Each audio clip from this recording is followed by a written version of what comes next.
मैं आपको सुनाने जा रहा हूं अपनी मंडली की सदस्य रश्मि कुलश्रेष्ठ की लिखी कहानी अधूरा वादा। आज दिन थोड़ा गर्म था। दादू तीसरी बार बालकनी में जाकर आसमान में एक अदद बादल का टुकड़ा ढूंढ रहे थे और मैं रसोई में शिकंजी बना रहा था। तभी दरवाजे पर घंटी बजी। मैं देखता हूं संचित, कहकर दादू दरवाज़ा खोलने चले गए। मैंने शिकंजी ग्लासों में उड़ेल कर बर्फ़ के टुकड़े डाले, अपने में 2, दादू के में 3, ताकि बर्फ़ पिघलने पर मीठा कम हो जाए। मैं शिकंजी लेकर कमरे में आया तो देखा दादू अपना चश्मा जोड़ने की कोशिश कर रहे थे। अरे ये कैसे टूट गया? उनको ग्लास थमाते हुए मैंने पूछा। कुर्सी पे रखा था, देखा नहीं, बैठ गया, उन्होंने कहकर ग्लास मेज़ पर रख दिया। कौन था दरवाजे पर? मैंने पूछा। पोस्टमैन था, चिट्ठी आई है, दादू ने कहा और उस खत को ऐसे टटोलने लगे जैसे अंदर लिखे मजमून को जब्त कर लेना चाहते हों, उनके भीतर लिखे एहसास को समा लेना चाहते हों। शायद कोई खास रहा होगा। दादू, आपके फ्रेंड्स तो मेल और मोबाइल पे एक्टिव है ना? उनके हाथों की कंपन को पढ़ते हुए मैंने पूछा। हाँ संचित, वो सब नए हैं, ये ज़रूर कोई पुराना दोस्त होगा, उन्होंने कहा। फिर आंखें थोड़ा सिकोड़ कर लिफाफे पर भेजने वाले का नाम पढ़ने लगे। आज न उनको बर्फ के पिघलने की फिक्र थी और न ही शिकंजी फीकी होने की। पहले कभी ऐसा बेचैन नहीं देखा था उनको। मैंने कहा, दादू कहें तो मैं पढ़ दूं? 2 पल वो खामोशी से कुछ सोचते रहे, फिर लिफाफा मेरी ओर बढ़ा दिया। रजिस्टर के फाड़े हुए पन्ने पर लिखा खत मैं पढ़ने लगा। शेखर, आशा करती हूँ तुम ठीक हो गए। विद्या दादा से तुम्हारा पता मांगकर चिट्ठी लिख रही हूँ। पहले भी कोशिश की थी पर कभी हिम्मत जुटाकर लिख नहीं पाई। आज भी इसीलिए लिख रही हूँ ताकि वादा याद दिला पाऊँ, वो आखिरी बार का वादा। इस महीने की 19 तारीख को दादा मुझे मुंबई लेके आ रहे हैं। हो सके तो मिलने आना। तुम्हारी मम्पा। खत को वापस लिफाफे में डालते हुए मैंने दादू के चेहरे पर नजर डाली। वो बर्फ के 3 टुकड़े उनकी आंखों में पिघल रहे थे। मैंने खत वापस दादू को दे दिया। पूछा, ये मम्पा कौन है दादू? वो चुप थे।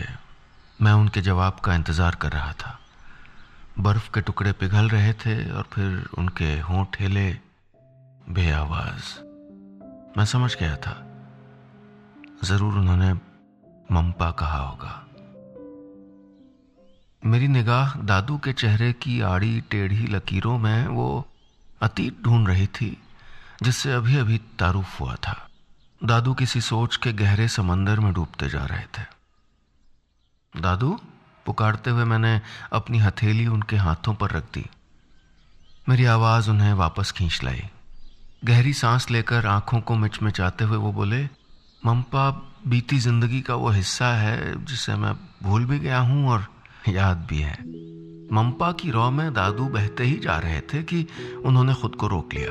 बोले, क्या करेगा जानकर। शायद उन्हें हमारी उम्र के फासले का ख्याल हो आया था। वो तमाम बहाने बनाते रहे पर मैं भी ठहरा उनका पोता। ठान बैठा था कि मम्पा के बारे में जान के रहूंगा। मेरे इसरार को वो टाल नहीं सके। मैं जानना चाहता था उस खत के बारे में, आखिरी बार के बारे में और सबसे ज्यादा मम्पा के बारे में। शिकंजी का ग्लास उठाते हुए दादू उठकर दूसरे कोने में रखी आराम कुर्सी पर बैठे। कुर्सी आगे पीछे झूल रही थी। दादू की आंखों में अतीत की चमक मुझे 55 साल पहले के कलकत्ता शहर में ले गई। एक खूबसूरत, शांत और मीठा सा शहर कलकत्ता, और 12 साल का शेखर। उसके पिताजी का ट्रांसफर हुआ था उस शहर में। रहने के लिए एक किराए के घर का इंतजाम भी हो गया था। किराया कितना था पता नहीं, पर घर बहुत खूबसूरत था। गोल घूम कर जाती हुई सीढ़ियां, छत की मुंडेर पर लकड़ी की नक्काशीदार दीवारें, दरवाजे में रंगीन कांच और कमरों में बड़ी बड़ी खिड़कियां। वो पहली मंजिल पर रहते थे और नीचे मकान मालिक। उसी शाम शेखर सड़क पर आते जाते लोगों को देख रहा था। तभी किसी के खिलखिलाकर दौड़ने की आवाज पर उसकी निगाहें घूमी।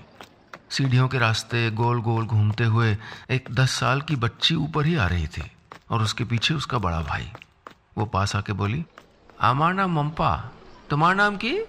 शेखर मुंह खोले उसे सुन रहा था। उसे एक लफ्ज भी नहीं समझ में आया था। तभी उसके भाई ने सर पे चपत मारी, बोला, हिंदी में कतो करो यार, बांग्ला पूछते पारबे ना। फिर वो शेखर की तरफ मुड़ गया, बोला, मेरा नाम विद्याधर है, तुम शेखर हो ना? काका ने बताया था। शेखर ने हाँ में गर्दन हिला दी। वो लड़की फिर बोली, हमारा नाम मंपा, घर का, विद्यालय का तो निवेदिता है। मैं किसी फिल्म की तरह दादू की कहानी में खोया हुआ था कि एक गर्म हवा का झोंका हमें मुंबई के उमस भरे मौसम में वापस ले आया। मंपा से अभी मेरा परिचय भर हुआ था। कौन थी ये मंपा? कुछ तो खास होगा उसमें जो दादू इतने साल बाद भी उसे याद रखे हुए हैं। यादों की पोटली जब भी खुलती है ना, तो यादें बेहिसाब बाहर आने लगती हैं। कलकत्ता की वो तमाम मीठी यादें दादू की आंखों के किनारे एक साथ बैठ गईं। उन्होंने खिड़की से बाहर झांक कर देखा, फिर बादल का टुकड़ा ढूंढते हुए बोले, उसे बारिश बहुत पसंद थी। जैसे मोर बारिश होने पे नाचता है ना, ऐसे ही वो भी नाचती थी, पगली। मैं बोला, अच्छा, तभी आप बारिश का इतनी बेसब्री से इंतजार करते हैं। मैंने देखा था दादू अक्सर इंतजार करते थे बारिश का, और जब बारिश होती तो कभी खिड़की से कभी बालकनी में आकर बूंदों को मुट्ठी में जब्त करते, शायद यादों से राब्ता जोड़ते होंगे। अरे नहीं रे, वो तो बस वैसे ही, मंपा से इसका कोई नाता नहीं। दादू ने मुझे बहलाना चाहा, मैं मुस्कुरा दिया। उनको झूठ बोलना बिल्कुल नहीं आता था। ना वो चोरी छिपे मीठा खाने की बात छुपा पाते थे, न दादी की याद को। आज भी तो इस सच को कहाँ छुपा सके थे कि मंपा अब भी उनमें बसी है। वो क्या वाकई में नाचती थी? मेरे पूछने पर फुहार सी यादें एक बार फिर हमें कलकत्ता ले गईं। 67 साल के मेरे दादू फिर से 12 साल का शेखर बन गए। शेखर की वो कलकत्ता की पहली बारिश थी। घर के दरवाजे पर खड़े बारिश की बूंदें देख रहा था। तभी मंपा न जाने कहां से आई और अपनी मुट्ठियों में बारिश का पानी भरकर उसको फेंक के भागी। मंपा की बच्ची, तुझे छोड़ूंगा नहीं मैं, कहते हुए शेखर भी नंगे पैर उसके पीछे भागा। छत का चक्कर लगाते हुए, दीवार फांद कर, बैनर्जी काका की छत पर कुलाचे मारते हुए वापस अपनी छत पर आने तक भी वो उसे पकड़ नहीं पाया। जब वो थक के रुका और मंपा भी रुक गई तो अपनी फूलती सांसों को थामते हुए बोली, थक गए इतनी जल्दी? दूध खाओ, ताकत आती है। वो ऐसे बोली जैसे उसकी दादी हो। शेखर तब तक थोड़ी बांग्ला समझने लगा था। मंपा की तरह वो भी विद्या को विद्या कहने लगा था, दही को दोई, रसगुल्ला को रसगुल्ला और घर को बाड़ी। उसके जैसा बनते और उसको अपने जैसा बनाते हुए दोनों की दोस्ती गहराती जा रही थी। यादों में बेइंतहा बारिश थी और यहां मुंबई में सिर्फ एक टुकड़ा बादल। एक टुकड़ा बादल का आसमान में तैर रहा था और दूसरा दादू की आंखों में। मैंने दूसरे बादल के टुकड़े पर अपनी निगाहें टिका दी। अभी अतीत के कई पन्ने पलटने बाकी थे। अतीत ऐसा ही होता है, एक बार उसे हाथ थमा दो तो वापस आने ही नहीं देता। दादू अभी तक कोलकाता के अतीत में उलझे थे और मैं मंपा के किरदार में। 51 साल पहले कोलकाता के उस खूबसूरत से घर में शेखर का 16वां जन्मदिन मनाया जा रहा था। छोटी सी दावत थी। रात के खाने के बाद दादू, विद्या और मंपा छत पर लेटे आसमान में तारे गिन रहे थे। 1 2 3 4 5 6 7। यही सप्तऋषि है ना शेखर? आसमान में उंगलियां दिखाते हुए मंपा ने पूछा। अरे बुद्धू, वो नहीं, ये है। शेखर ने दूसरी ओर चमकते सप्तऋषि मंपा को दिखाए। उसके बाद चमकीला तारा, फीका तारा, छोटा तारा और न जाने कितने तारे उन दोनों ने गिने। उस दिन विद्या एकदम चुप था। थोड़ी देर बाद उनकी बकबक के बीच वो बोला, मंपा शेखर का नाम क्यों लेती है? मेरे बराबर का है वो। आज से दादा बुलाना, समझी? नहीं, मैं शेखर ही बुलाऊंगी। बचपन में ही बुलवाना था ना। मंपा का ये दो टूक जवाब शेखर को अच्छा लगा। पता नहीं क्यों, बस अच्छा लगा। वक्त के साथ मंपा उनकी आदत बनती जा रही थी। दिन में जब तक एक बार उससे बात ना कर लेता तब तक सुकून नहीं मिलता था। ये क्या था, क्यों था, इस बात को जानने में उसकी कोई दिलचस्पी नहीं थी। बचपन की दोस्ती उम्र के साथ रिश्तों के नए आयाम ढूंढने लगती है। बढ़ती उम्र के साथ उन दोनों की दोस्ती एक खूबसूरत रिश्ते में बदलती जा रही थी, लेकिन न इस बात से शेखर वाकिफ था और न मंपा। फिर एक दिन उन्हें पता चल ही गया। उस दिन जब छत से उसके आंगन में झांकते वक्त शेखर ने मंपा को देखा, गुलाबी रंग की बंगाली साड़ी पहने थी। खुले बालों के बीच उसका चेहरा भी गुलाब जैसा ही लग रहा था।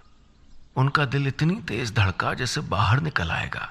वो घबरा कर पीछे हट गया और आंखें बंद कर लीं। जब आंखें खोलीं तो मंपा उनके सामने थी। चेहरा नीचे झुकाए, आंखें ऊंची करके पूछा, कैसी लग रही हूं? शेखर कोई जवाब नहीं दे सका। न जाने कैसे एक पल में सब बदल गया था। वो बेपरवाही, वो शरारतें झिझक में बदल गई थीं। लगा जैसे कोई हिचक उनके बीच आ गई हो। मंपा के चेहरे पर भी गुलाबी रंग उतर आया। उसकी गहरी काली आंखों में कुछ शर्म थी, कुछ झिझक, कुछ अपनापन और कुछ प्यार। वक्त कोई भी हो, प्यार की तासीर हमेशा एक सी रहती है। पहले दिलों में छुपा रहता है और फिर दुनिया से छुपाना सिखाता है।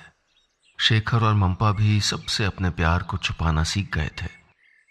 जब साथ होते तो परछाइयां जुड़ी होती और जब दूर होते तो अपनी परछाई में दूसरे का अक्स तलाशते। गर्मी की दोपहरें उन्होंने बैनर्जी काका की छत की ओट में एक साथ बिताई थीं। वहां बैठी मंपा दुपट्टा उंगली में लपेटती रहती और वो उनको देखते रहते। अगर आज की भाषा में कहूं तो इस तरह उनकी डेट होती थी। कभी छत पर फेंके गए कंकड़ों में, तो कभी धूप में चमकते आईने में, तो कभी रसगुल्लों की मिठास में। मंपा अक्सर अपने हिस्से का रसगुल्ला छुपाकर छत पर लाती और शेखर के कमरे की खिड़की पर रख देती। मंपा को इमली बहुत पसंद थी, इसलिए शेखर इमली तोड़ के लाता। एक बार पेड़ से गिरा भी, लेकिन इमली लाना बंद नहीं हुआ। प्यार को जीते जीते 5 साल चुटकियों में बीत गए और फिर एक दिन ढेरों मिठाइयां लेकर काकी शेखर के यहां आईं, ये बताने कि मंपा की शादी तय हो गई है। शेखर बस उनको देखता रह गया। उसको यकीन नहीं हो रहा था कि वो छोटी सी मंपा आज इतनी बड़ी हो गई है। वो प्यार का एक लंबा वक्त जी चुका है। उसके बाद मंपा और शेखर सिर्फ एक बार मिले। उसके अलावा सिर्फ मंपा की आवाज सुनाई पड़ती थी, सुरों में बंधे दर्द की आवाज। फूले फूले ढोले ढोले बोहे की बामृदु बाय। फूले फूले ढोले ढोले बोहे की बामृदु बाय। तोटिनी हिलोले तुले कल्लोले चलिया যায়। পিককে বা কুঞ্জে কুঞ্জে, পিককে বা কুঞ্জে কুঞ্জে কুহু কুহু কুহু গায়। কি জানি কিসের লাগি প্রাণ করে হায় হায়, প্রাণ করে হায় হায়। मंपा के दिल का वो दर्द, दादू के दिल की वो खलिश मैं अभी भी महसूस कर रहा था। हार कर वक्त ने उन पर थोड़ा सा रहम कर दिया। उनके पिताजी का तबादला मुंबई हो गया। 10 दिन में उनको कलकत्ता छोड़ना पड़ा। आने से पहले एक आखिरी बार मिले थे दोनों, वहीं पुरानी जगह पर। वो उस दिन भी रसगुल्ला लेकर आई थी। न जाने कितनी देर वो चुपचाप बैठे रहे। फिर शेखर बोला, शादी मुबारक हो। ये सुन के वो फपक के रो पड़ी, रोती रही। शेखर ने भी चुप नहीं कराया। थोड़ी देर बाद खुद ही आंसू पोंछकर बोली, शेखर तुम चाहो तो मुझे इल्जाम दे सकते हो, अगर गलती मानते हो तो सजा दे दो, और अगर माफ कर सकते हो तो एक बार मिलने आ जाना, आखिरी बार। मंपा की याद से दादू का गला फिर भर आया। वो आंसू घोंट रहे थे। मैंने पूछा, आप मिलने गए थे? हाँ, उसकी शादी में, कहकर दादू चुप हुए तो आंखें बोलने लगी। मुझे उनकी आंखों में वही रात दिखाई दे रही थी, मंपा की शादी की कयामत भरी रात। विदाई की तैयारियां हो रही थीं और सबसे छुपकर छत के एक कोने में शेखर बैठा हुआ था। तभी छम छम करती पायलों के साथ दुल्हन बनी मंपा आई। बोली, हमारा नाम मंपा, तुम्हारा नाम? बोलते बोलते वो रो पड़ी। शेखर के गले में भी कुछ अटक गया था। वो फिर बोली, शेखर जिंदगी को बढ़ने देना, अतीत को यादों जैसे रखना बस। और हाँ, आखिरी बार मिलने का वादा अभी बाकी है। विदाई के साथ अतीत का सफर खत्म हो चुका था। दादू की आंखें जरा भीग गई थीं, जिन्हें चश्मा साफ करने के बहाने उन्होंने पोंछ लिया। मैंने पूछा, उसके बाद कभी मिले आप? वो बोले, उसके पति की अंत्येष्टि पर गया था,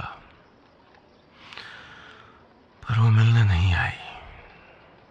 गहरी सांस भरकर दादू ने कहा। आज रात अपने वक्त पर थी। दादू सो रहे थे, लेकिन मेरी आंखें खत के साथ जाग रही थीं। आज 15 तारीख है, यानी 4 घंटे बाद वो आएंगी, मैंने सोचा। दादू को न जाने कितनी दफा उसी खत पे हाथ फिराते मैंने देखा।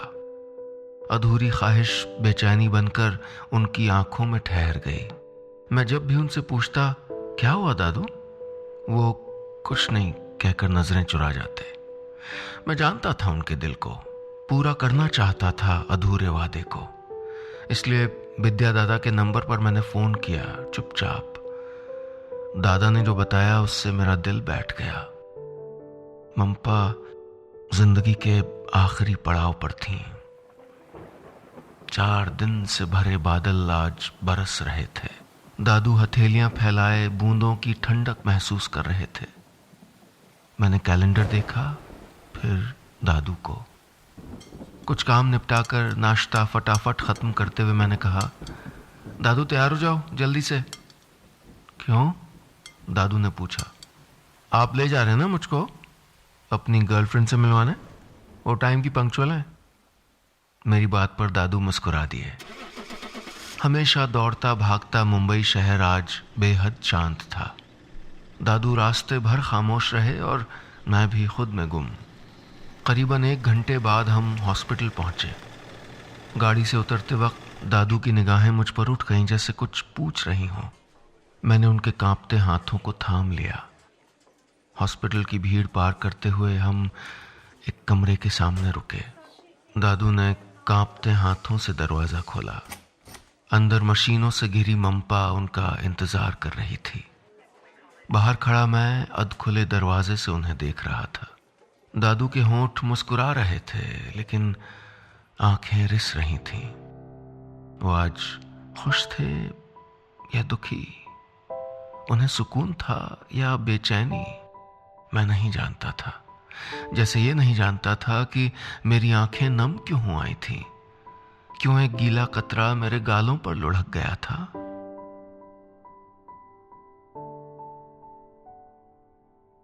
बस इतनी सी थी ये कहानी।